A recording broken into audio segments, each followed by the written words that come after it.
Alam mo, pagpalang umaga sa lahat ay tumayo at awitan po na muna natin ang Panginoon. Hallelujah.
ang iyong kaluwalhatian.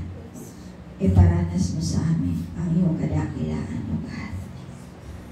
Hayaan mo na patuloy namin maadama ang iyong pagmamahal. Makikita mo ang laman ng aming mga puso. Madalas, nagkukulang po kami. Subalit, dahil sa iyong pag-ibig, ay patuloy mo po kaming binibigyan ng pagkakataon na ikaw ay aming mapaglingkuran at mapapulihan. Tingnan mo po ang bawat tibok ng aming mga puso. Yung iba nakakaramdam po ng sakit sa kanilang kalooban. Subalit ikaw ang Diyos na siyang papawi ng lahat ng ito. Yung iba ay nakakaramdam, O Lord God, ng panghihina sa kanilang mga physical na katawan dulot ng sakit at karamdaman. Subalit ikaw ang aming Diyos na si Yahweh na siyang magpapagaling. Yung iba naman, O Lord God, ay nakakaramdam ng panghihina dahilan po, O Diyos, sa mga bagay ng sanlibutan, sa bawat pangyayari sa kanilang buhay, kung kaya nawawalan na ang pagmamahal nila sa iyo. Ama, katagpuin mo kami sa umagang ito. Patuloy mo po kami tulungan. Banal na Espiritu ng Diyos, patuloy lamang na magbukas ka ng puso at isipan, at ang mga salita mo ay magdulot po ito sa amin ng kalakasan, tatag at tibay ng aming pananampalataya. At habang kami ay nakikinig ng iyong mga salita, idampi mo sa amin ang iyong kapangyarihan, ang iyong kaluwalhatian, ang iyong presensya. Tataglay-taglay ng salita mo sa pamamagitan ng pagkilos ng iyong Santong Espiritu. Pangunahan mo po kami sa umagang ito. Maging mabisang sandata po namin, O Diyos, ang kapangyarihan mo sa aming mga buhay at ang mga salita mo na patuloy na magkaroon ng ibayong pagmamahal. Salamat po, Diyos. Patuloy ka namin pinupulit, pinasasalawatan sa bagay ito. Ito po ang aming samang dalangin sa pangalan ni Jesus. Amen. Amen. Amen. Sige po, ang bawat isa ay makakaupo na.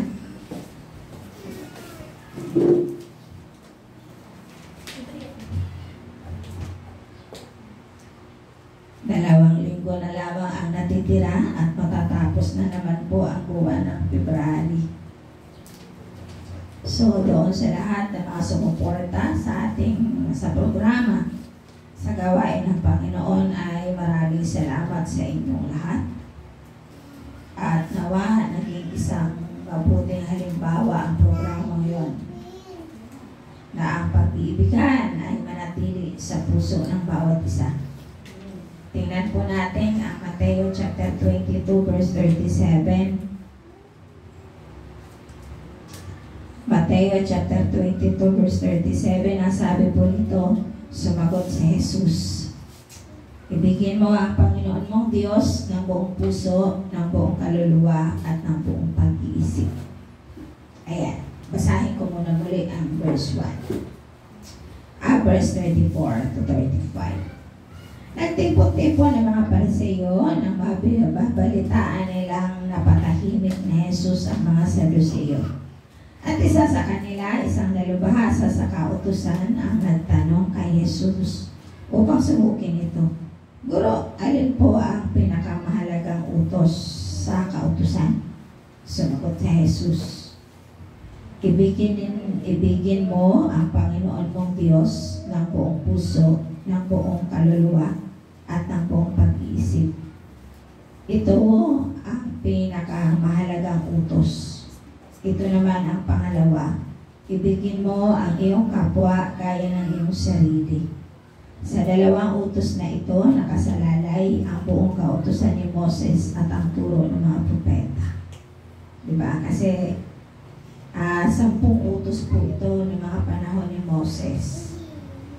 At ang 10 utos na ito ay wala pong nakatupad. Kahit yung mga religiyoso, kahit yung mga dalubhasa sa batas ay wala pong nakatupad ng 10 utos na ito. So, dumating ang Panginoon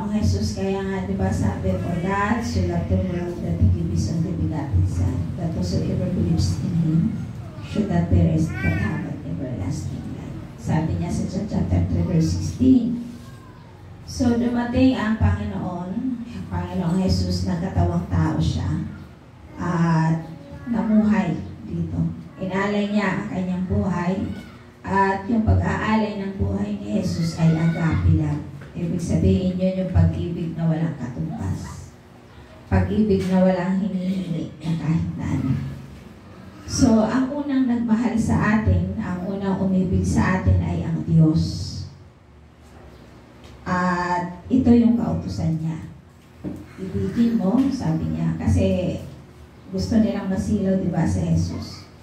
Ano nga ba ang pinakadakilang utos na dapat sundin? So, dalawa lang naman yan. Kasi sa dalawa, nakasalalay na ang lahat. Yung 10 na yun, nakasalalay na. So ngayon, naririto po tayo bilang tayo mga mananampalataya na kay Kristo. Ang tanong, isang malaking katanungan sa ating buhay, siguro naman lahat nito ay sasagot at mabilis na sasagot. Mahal mo ba ang Diyos? Amen. Mahal mo ba ang Diyos? Amen. Amen. So, mahal po natin ang Diyos. Kasi ang sabi rito, sa verse 37, sumagot si Jesus, ibigin mo ang Panginoon mong Diyos ng buong puso, ng buong kaluluwa, at ng buong pag-iisip. Tingnan po natin mabuti kung talagang minamahal na natin ang Diyos. Pag-usapan po natin sa umagang ito, gaano ba natin kamahal ang Diyos sa umagang ito?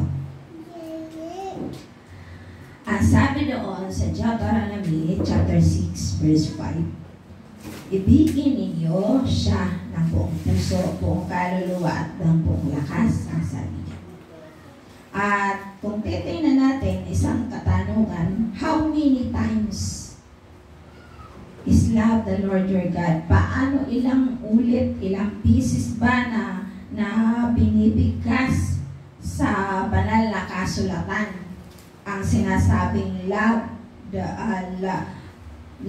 Lord? Sabi niya, mahalin mo ang Diyos ng iyong buong puso at ng iyong buong kaluluwa. Sabi nga gano'n is over 2,000 times, including po doon yung 1 Corinthians chapter 13 verse 4 hanggang 8. So 2,000 times. Dami, no? Gano'n karami. At sa New Living Translation po, binabanggit po doon ay 645 times. Sa New International Version, binabanggit naman doon is 574 times. Sa English Standard Version, 551 times. Sa North America Standard Version ng 2020, binabanggit po doon sa translation na yun is 348 times. Nakuha natin kung gaano dami. Over 2,000 times. Pag sinabing times, doble-doble po yun.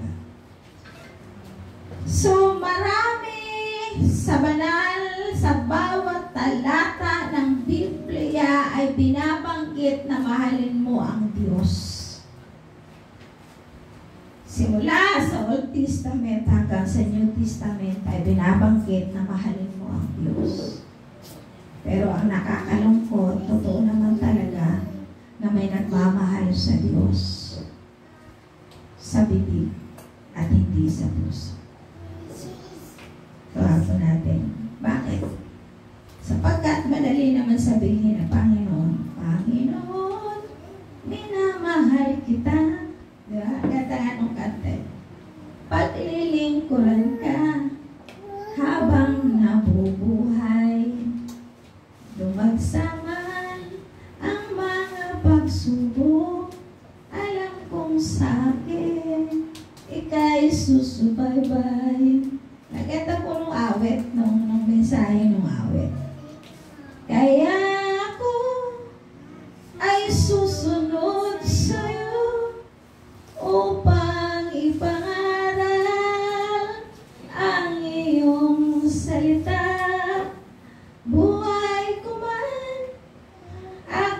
iaalay bilang handog sa'yo, Panginoong Jesus. Ilan kaya sa ating mga tao, sa ating mga nilikha, ang totoong mag-aalay ng buhay sa Diyos?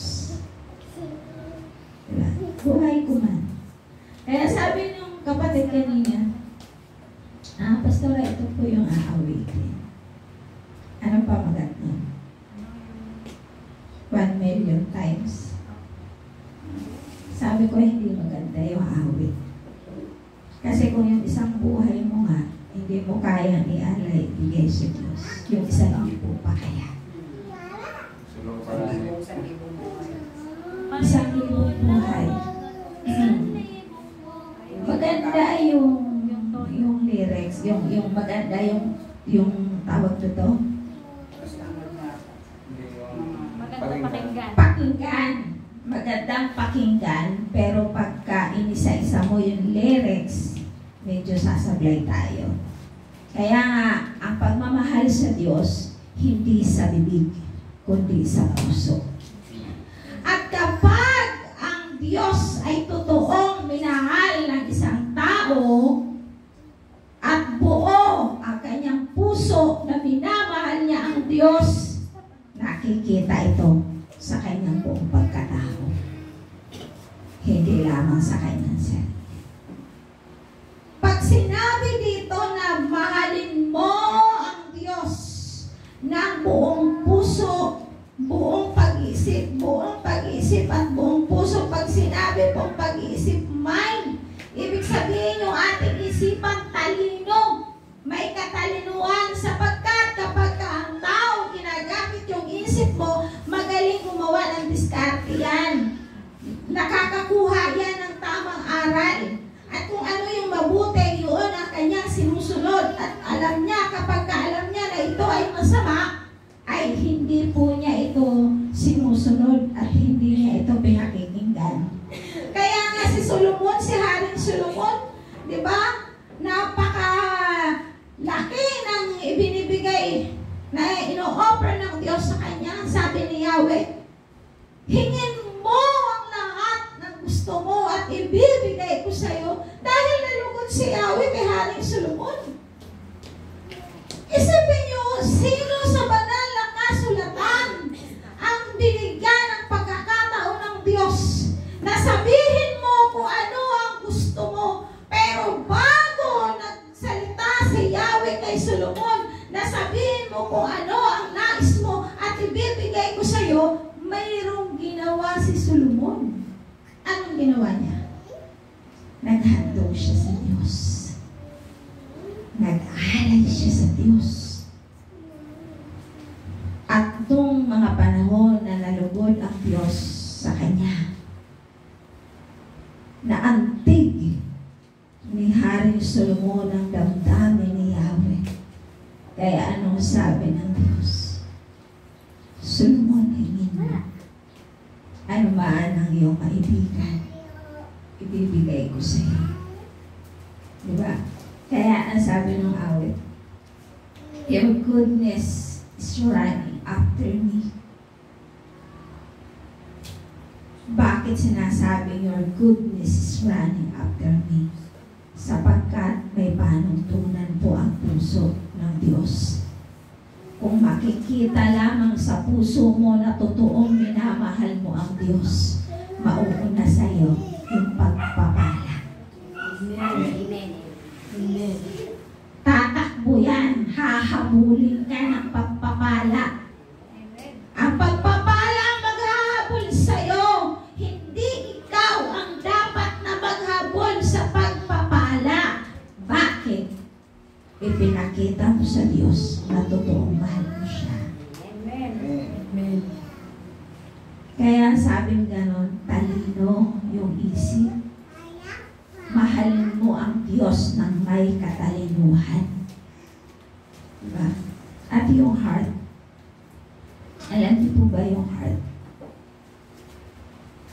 Ang ibig sabihin po kasi ng heart ay yung ating emosyon. Emosyon, desire, feelings, nararamdaman sa ating panloob na katauhan. Damdamin, emosyon. So meaning to say, patatakbuhin ng pagmamahal mo sa Diyos ang buong buhay at pagkatao mo. Kaya nakikita sa iyo. Unawaan po natin. Kaya sabi, mahalin mo ang Diyos ng buong puso at ng buong pag-iisip. Ngayon, dumarating tayo sa punto na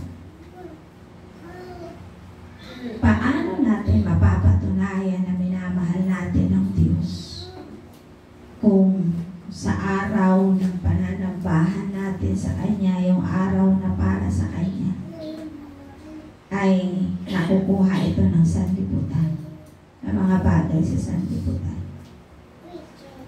Diba? So may pagkukulang tayo sa Diyos. Marami po tayong pagkukulang sa Diyos. Sa totoo lang. Hindi ho sapat yung sinasabi natin, mahal natin ang Diyos, kung hindi naman nakikita sa tunay nating pagkatao. Kaya buong puso at buong pag-isip. Ibig sabihin yung buong pagkatao mo, yung nararamdaman mo, yung panloob mo, nakikita na mahal mo ang Diyos.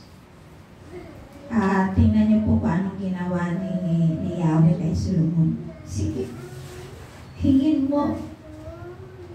Lahat ng gusto mo, hingin mo, ibibigay ko sa'yo. Pero umabuso ba si Solomon? Hindi siya umabuso, di ba? Isang bagay lamang ang hiningi ni Solomon. At bago niya binitawan ang kanya kahilingan, ano ang sabi ni Solomon? Yahweh, sa laki ng bansang ito, hindi ko alam kung paano sila mapapangunahan. Isa lamang ang nais kong hingit sa iyo. Bigyan mo ako ng karunungan kung paano ko sila mapapangunahan. Kasi hari na siya eh. Hari na siya ng mga panahon na yun.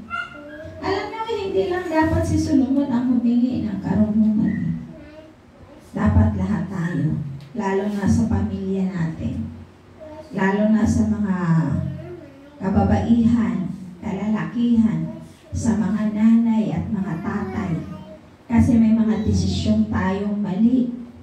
May mga desisyon tayo na akala natin tama para sa atin, pero yun pala ay hindi kalooban ng Diyos. Diba? Kaya bago ka magdesisyon, kailangan mo munang sumangguni sa Diyos, katulad ni Solomon. Nag-alay muna si Solomon. Nanalangin muna siya. Sumangguni muna siya kay Yahweh. At anong sagot ni Yahweh? Hingin mo. Diba? Ayan muna natin, napurihin muna natin sa buhay natin ang Diyos. Ang masakla po kasi sa tao, mahal mo nga ang Diyos, pero teka, wala kasi kami isasain mamaya. Sa sideline, mag-e-extra muna ako. Diba? Yung mga ganon. Maglabada po natin para ang pagkain. Noong mga panahon na wala kayong hanap buhay, totoo eh. Kasi sa pagmamahal eh, wala tayong pinariringgan, kundi ito yung totoong aral. Nung wala ka pang hanap buhay, wala ka pang trabaho, anong ginagawa mo? Nagpe-pray tayo, di ba? Nagpe-pray ka na, Lord, sana magkatrabaho na ako. Lord, magkanegosyo na ako. Bigyan niyo po ako ng puhunan para makapagnegosyo. Bigyan niyo po ako ng trabaho para makapaghanap buhay. Ito pa nga sinasabi natin, para may magamit ako sa paglilingkod sa iyo, Panginoon. Tulungan mo po ako, Lord God. Diba? Yan yung mga prayer natin. So, mga estudyante, bigyan niyo po ako, Lord, ng pagkabuhayan para yung aking pag-aaral ay matuslusan. Di puro sa Lord kasi prayer, nagpipray siya. Oras at araw nandoon sa gawain ng Panginoon kasi wala pang trabaho, wala pang, di ba? Wala pang blessing. Nakita ng Diyos ngayon. So, yung prayer niya, dahil sa hindi lang siya nananalangin, marami, sinasalang-alang ng Diyos yung panalangin ng karamihan, ibinigay. Ang masaklap, pagkabigay doon sa trabaho, goodbye ka na, Panginoon. Tapos ano ang ikakatwiran natin? Mahal mo ang Diyos. Ano ang ikinakatwiran natin? Wala ho kasi akong day-off sa trabaho ko. Nakalimutan mo na ba, kapatid at kaibigan? Na yung nagbigay ng trabaho mo ay ang Diyos. Paano kaya? Kung alisin ulit ng Diyos sa'yo yan. Saka mo na naman ba marirealize at maiisip? Diba? Milyon, sabi nga, milyon ang tao sa mundo. Pero iilan lamang ang totoong sumasamba sa Diyos. Iilan lamang ang nagbibigay ng oras sa Diyos. Kagaya ngayon, maswerte nga kayo. Bakit kayo maswerte? Nandito kayo. Kahit may mga hanap buhay kayo, may mga tindahan kayo, sinasara ninyo yung tindahan nyo para lang makapag-worship sa Lord, di ba?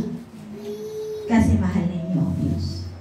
Kaya kayo nandito. Yun yung tunay na pagmamahal. Kasi alam ninyo na yung pinagmumula ng biyaya ay ang Diyos. Kaya kung talagang mahalin nyo siya, yung isang araw, wala nga isang araw eh. Diba oras lang? 2 hours? 3 hours? Yun lang eh, sa loob ng 7 araw. Masyado, ito yung tinatawag na masyado tayong nagiging sakim sa sarili natin. Pero ang sabing ganon, ang pagmamahal ay hindi makasarili. Diba? Yung minamahal natin ay yung Diyos na nagbigay ng buhay at lakas mo. Hindi natin kayang i-priority. Pero sinasabi natin, mahal natin ang Diyos. Paano natin minamahal ang Diyos? Dahil ba, pag may kailangan lang tayo, saka lang tayo umiiyak. Saka lang tayo lumuluhod. Ngayon, may kalusugan ka, malakas ka, wala kang sakit. Anong ginagawa mo sa katawan mo? Video okay ka dito, inuman ka doon, inuman ka rito, barkada ka doon, barkada ka rito, issue lahat. Pero pagdaan mo sa simbahan, nag-aantanda ka. Di ba? Pero nagpapakita lang na yung ginagawa mo ay talagang isinusumpa mo sa Jesus. Hindi ka totoong nagmamahal sa Diyos. Tapos, pag ang katawan mo physical ay may sakit na, ano na, iiyak-iyak ka na, hihingi ka na ng tawad sa Diyos, pagalingin ka, paano kung inatake ka, at pagkatapos na-paralyze ka? Ano na gagawin natin? Iyak, Lord, maglilingkod na ako sa iyo, Panginoon. Bakit nung may lakas ka pa nga, hindi ka naglingkod sa Diyos Pagkatapos ngayon, hindi ka na makalakad at hindi ka na makatayo, saka ka ngayon niya, sasabihin mo, maglilingkod ka sa Diyos. O, diba? Diba yung sarili lang natin, iniisip natin? Nagsakripisyo ang Panginoong Jesus. Kaya, mas nangingibabaw ang pagiging makasarili ng mga tao sa sanlibutan kaysa sa tunay na pagmamahal nila sa Diyos. Totoo po yan. Kailan mo nare-realize o marirealize pag nakabidridin ka na? Wala ka ng lakas. Hindi ka na makapagsalita. Tapos nung buo ang boses mo, ang lakas-lakas ng boses mo, ina mong manira sa iyong kapwa. Diba?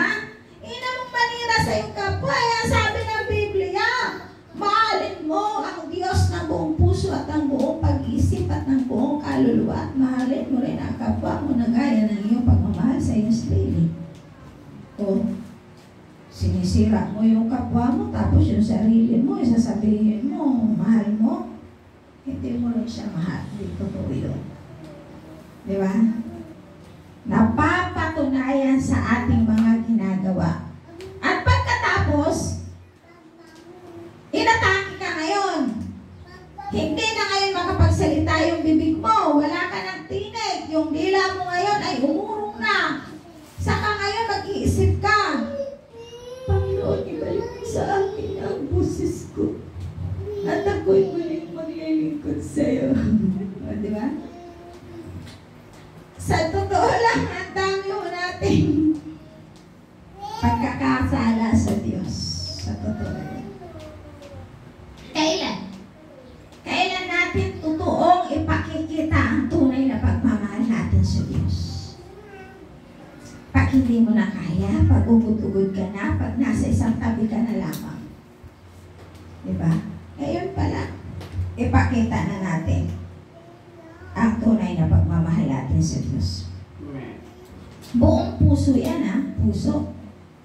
Kaya kung mahal mo ang Diyos, lumakad ka sa kanyang mga daan. At sabi sa Deuteronomy chapter 10 verse 12, Bayang Israel, ito ang nais sa iyo ni Yahweh. Magkaroon kayo ng takot sa Kanya. Lumakad ka sa Kanyang mga daan. Ibigin siya. Paglingkuran ng buong puso't kaluluwa. O see? Ibigin siya. Paglingkuran ng buong puso't kaluluwa.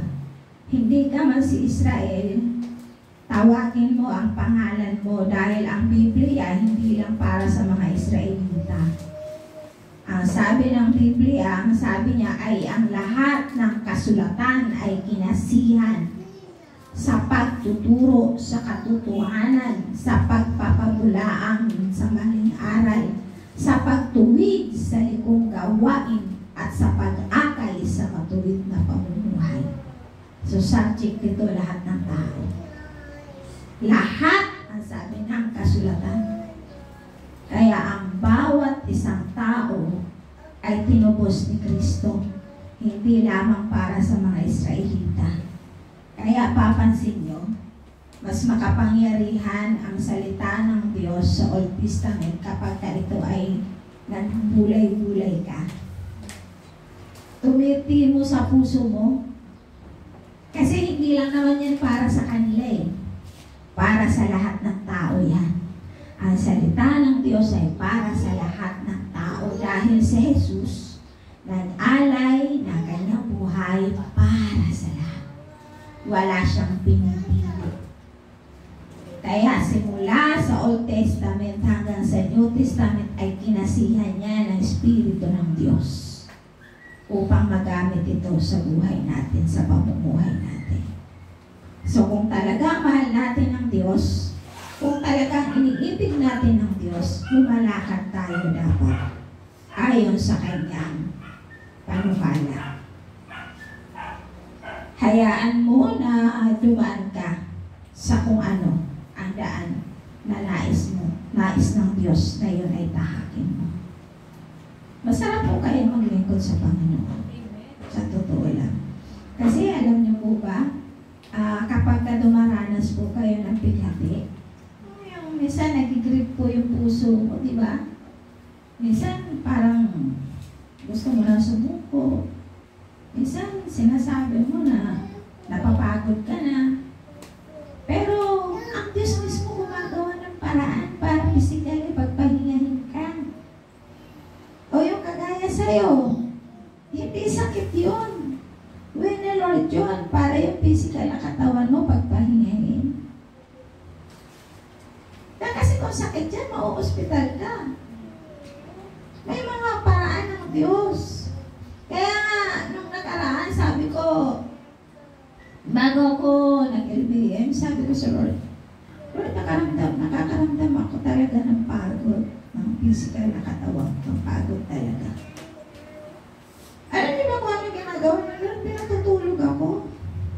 Kaya yung oras ng gising ko dapat ay alas 4. 4, alas 3. Hindi ho ako ginigising ng Diyos. Totoo po yun. Nakakatulog po ako at paggising ko noon, alas 6 na.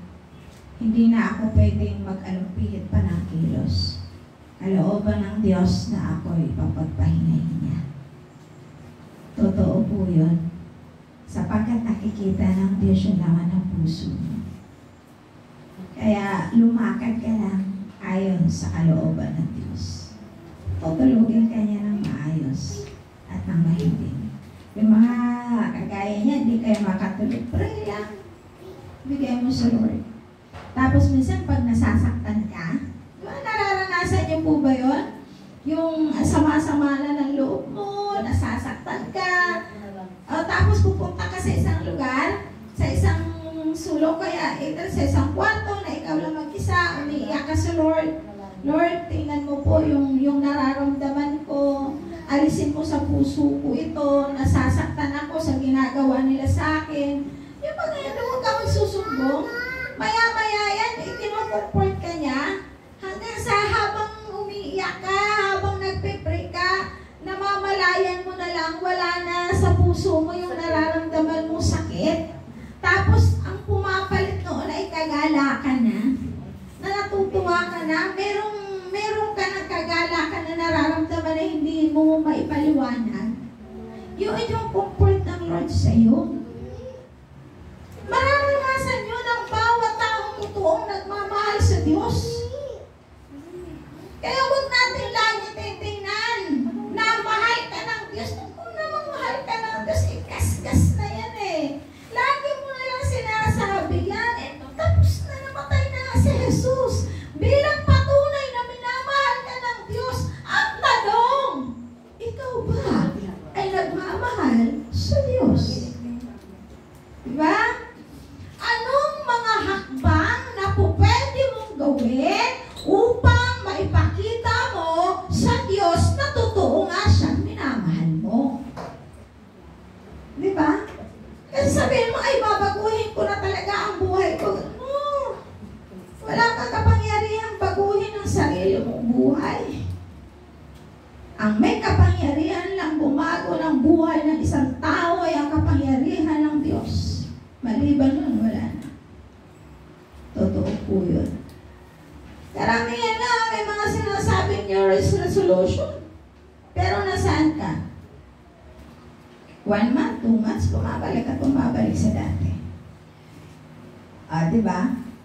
Pero, kapag ang buhay mo ay totoong inalay mo kay Kristo, sabihin mo lang sa Kanya na baguhin mo, alisin mo ang ganitong pag-uugali ko,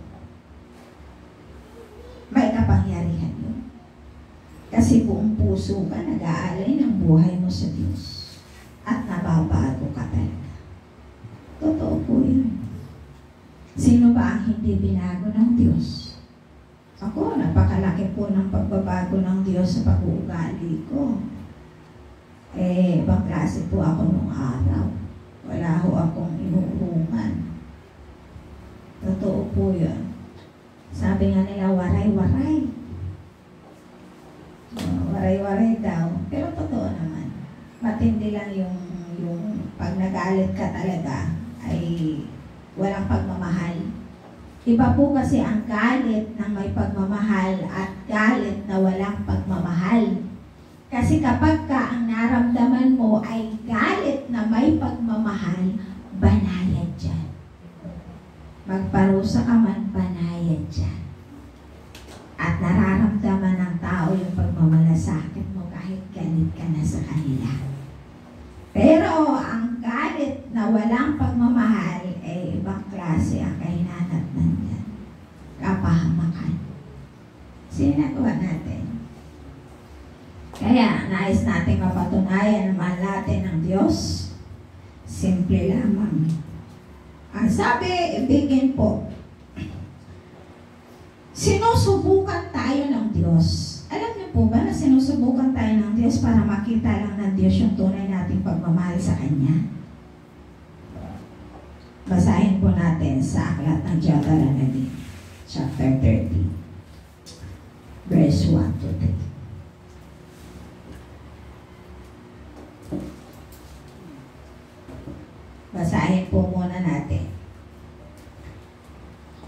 Kung sa inyo'y mga lumitaw, kung sa inyo'y may lumitaw na propeta o nagbibigay ng kahulugan sa panaginip at pagkatapos magpakita ng kababalaghan at hikayatin kayong maglingkod sa mga Diyos-Diyosan, huwag kayong makikinig sa kanila. Kahit magkatotoo ang kanilang hula, yaon ay pagsubok lamang sa inyo ni Yahweh kung talagang iniibig ninyo siya ng buong puso at kaluluwa. See? Sino pa ngayon ang kumukonsulta sa mga manghuhula? Marami pa po. Mga tawas-tawas, basahin niyo po ang Biblia. Mga dahon-dahon. Diba? Mga dahon-dahon. Kahit daw mangyari o magkatotoo ang sinabi, huwag kayong maniniwala. Sapagkat ang sabi ganun, sinusubukan na kayo ni Yahweh kung gaano ninyo siya kamahal. Diba? Tinitingnan lang tayo ng Diyos kung talagang mahal natin ang Diyos. Kaya ang sabi ng ganon, huwag tayong basta-basta maniniwala. At ang panghuli, paglingkuran natin siya ng buong puso at ng buong kaluluwa. Joshua chapter 22 verse 5. Ang sabi po rito, huwag lamang ninyong kalilimutang sundin ang mga tagubilin at kautusan. Ibinigay niya sa inyo. Ibigin ninyo si Yahweh na inyong Diyos. Sundin ninyo ang kanyang kalooban at tuparin ang kanyang mga utos. Maging tapat kayo sa kanya at paglingkuran ninyo siya ng buong puso at kaluluwa. So, anong susi?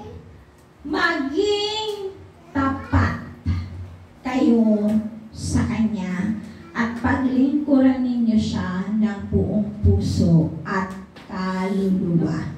Diba? Buong puso at kaluluwa. Yung buong pagkatao mo, buong pakiramdam mo, ay dapat magdesisyon ka sa sarili mo na maglilingkod ka sa Diyos. At ang Diyos na ang bahala sa iyo. Hindi naman sumasala ang Diyos sa kanyang mga pangako.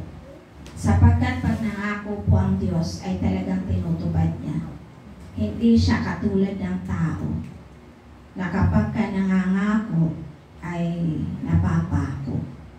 Pero ang Diyos, kapag nangako po yan, tinutotoo po yan. Ako ay marami na karanasan sa mga ganyan.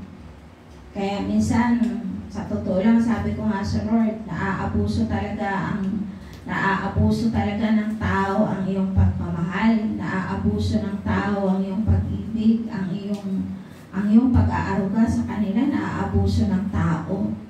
Totoo po yan, kasi pag wala pa silang kinikita, pag wala pa silang hanap buhay, ang dami-dami pangako sa Diyos eh.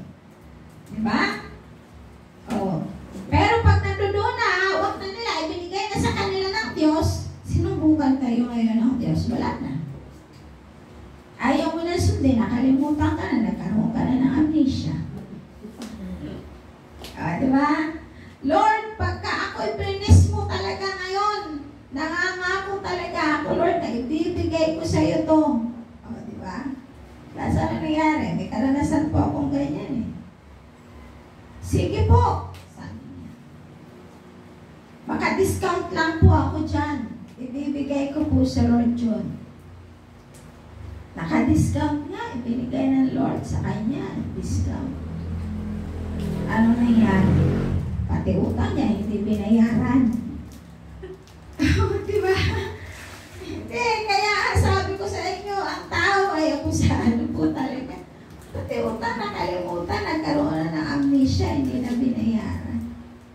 O sa Diyos na nga ako yan, hindi sa tao. Lalo pa po kaya. Kaya paano mapapatunayan na mahal natin ang Diyos? Sa sarili sarili natin, kailangan makita sa atin ang tunay na pagbabago. Ang sabi niya, paglingkuran siya ng buong puso at ng buong kaluluwa. Kaya kung ikaw matagal ka ng Kristyano at yung inner mo, yung panloob mo ay hindi pa nababago ng Diyos, yun pa rin yung ugali mo hanggang ngayon, ialay mo na sa Diyos yan. Kasi ibig sabihin, wala pang kilos ang Espiritu ng Diyos sa buhay mo. Kasi hindi pa nababago yung tunay mong pagkatao. Ikaw pa rin yun. Kung palamura ka noon, ilang taon na, kung ikaw ay magagalitin, ilang taon ka ng Kristyano, yun pa rin yung buhay mo, madaldal ka pa rin, mapanirang puri ka pa rin, Kristyano ka na, ilang taon ka na, 20 years, 15 years, 10 years, di pa rin nababago, hindi mo totoong mahal ang Diyos. Diba? Kasi kung totoong mahal mo ang Diyos, marami nang nabago sa buhay mo. Sa pagkatao mo, sa pag-uugali mo, marami na dapat nababago. Bakit? Kasi kapag kamahal mo ang Diyos, may panahon ka na lumuhod upang katagpuin siya. Kung mahal mo ang Diyos, may panahon ka para buklatin ang Biblia at pag-aralan kung ano ang sinasabi niya. At doon mo malalaman kung ano ang hahakbangan mo sa kinabukasan. Kung mahal mo ang Diyos, may oras ka sa pagsasamba sa Kanya.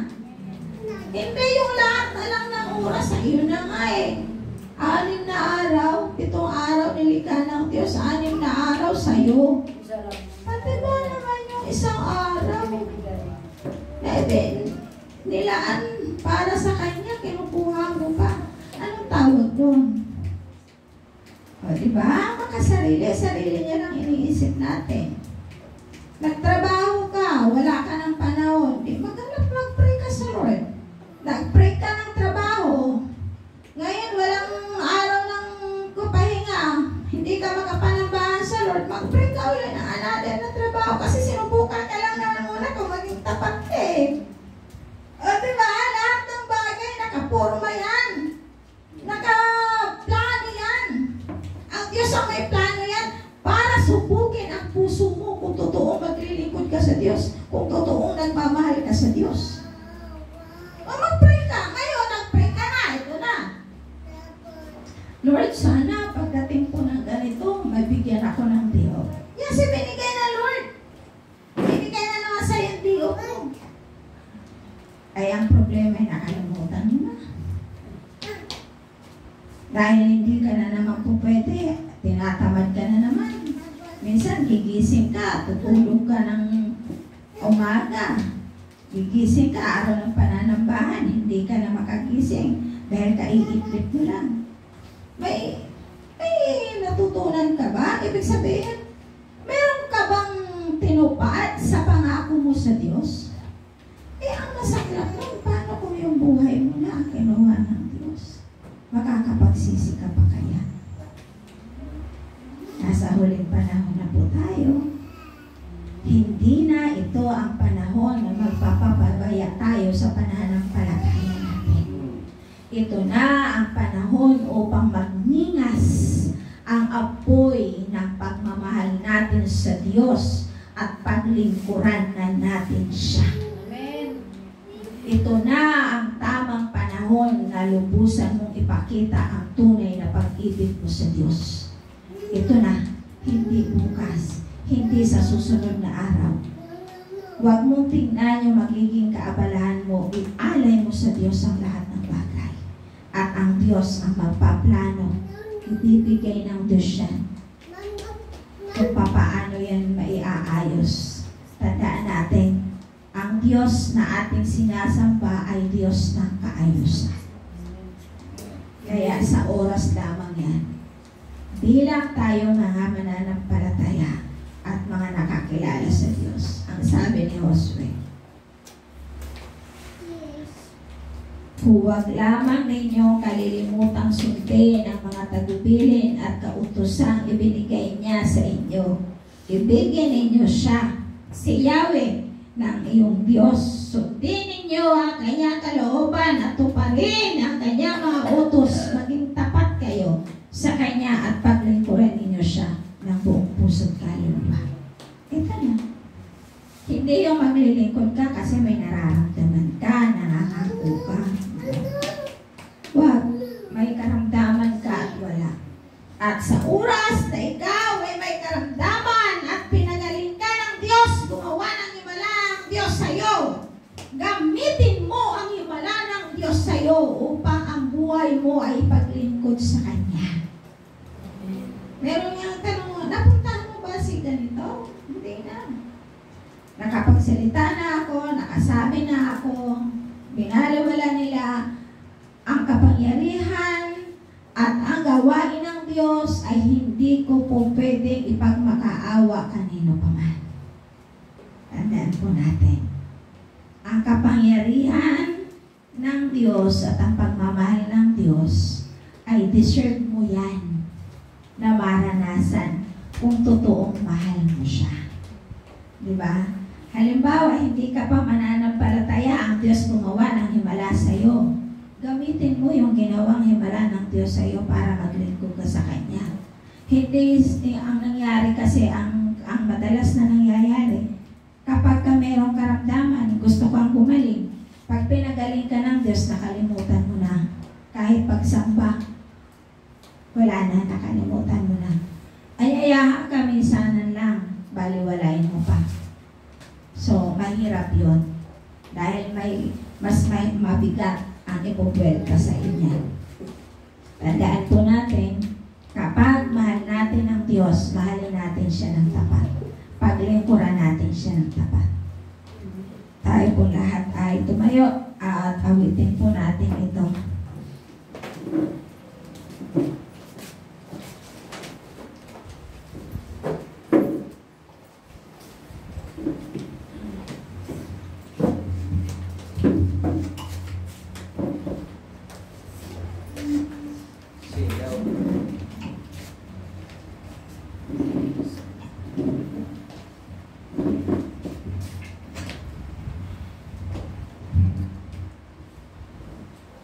Awitin po natin. Mabagal yung ating internet. Gutom na yata eh. In our love kitchen, pinapasarap ang fried rice with our favorite. Tapos ang kaya niya. Humina yung ating internet.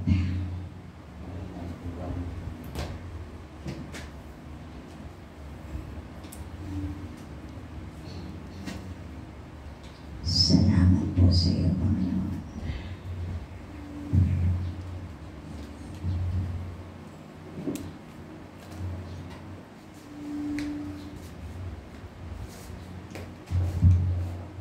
Nagahang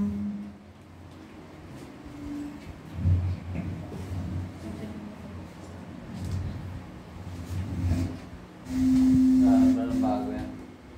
nagpapapalit, okay? Sige po, tayong lahat tayong mawit.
Hindi po namin kayang pantayan ang iyong pagmamahal at ang iyong pag-ibig.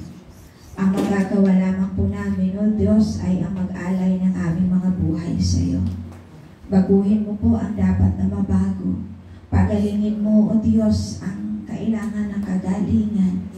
Palakasin mo, O God, ang nangangailangan ng kalakasan.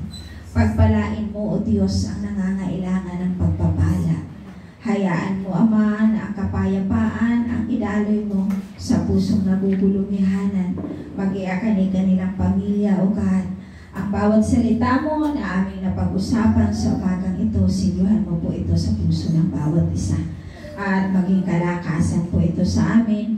At ito ang maging makapangyarihan upang mabago ang puso at buhay ng bawat isa sa amin. At ang aming pananaw ay maging tama. At hayaan mo, O God, na ang katapatan ng aming mga puso, katapatan ng aming pagmamahal at paglilingkod ay manatili po nawa sa puso ng bawat isa sa amin. Ama Banal, maraming salamat po, Banal na Espiritu, sa pagkilos mo sa aming mga buhay, sa aming kalagitnaan. Ito po ang aming sawang dalangin sa pangalan ni Jesus. Amen. Amen. Muli, mapagpalang umaga sa ating lahat.